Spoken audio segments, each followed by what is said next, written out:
আব্বা ওর কাছে যারা একটা বাড়ি পড়ে আমার নিজের জীবন শেষ করব। ওদিকে মানা করো, মানা করো। এই থাম থাম থাম, তোরা আর মারিস না। অচেনা বউর নাটকটা তাহলে কি এখনো শুটিং করা হয়নি? অচেনা বউর নাটক পার্ট 3টা খুব সুন্দর হতে চলেছে। তাহলে কি আর পল্লিগ্রাম চ্যালেঞ্জ ছাড়বে না? অচেনা বউর নাটক কেন ছাড়ছে না এই নিয়ে আমরা কথা হলো পল্লিগ্রাম টিভিকে নিয়ে। চলেন বেশি না কথা বাড়িয়ে শুরু করা যাক। অচেনা বউর নাটক পার্ট 3টা তাহলে কি আর পল্লিগ্রাম টিভি ছাড়বে না? কেন ছাড়ছে না অচেনা বউর নাটকটা? নাটক পার্ট 3 কবে ছাড়বে? আর এখন পল্লিগ্রাম খুব জনপ্রিয়তা হয়ে চলেছে। পল্লিগ্রাম টিভি সুন্দর সুন্দর এখন ভিডিও বানাচ্ছে।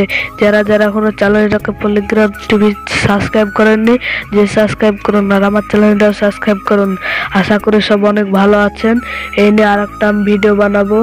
আজকের মতো এই থাকলো, আবার দেখা হবে নেক্সট ভিডিওতে। আপনারা সব ভালো থাকুন, আম্মু ভালো থাকে। আপনাদের নিয়ে আবার ভিডিও আমি আর একটা নিয়ে আসবো। আল্লাহ হাফেজ।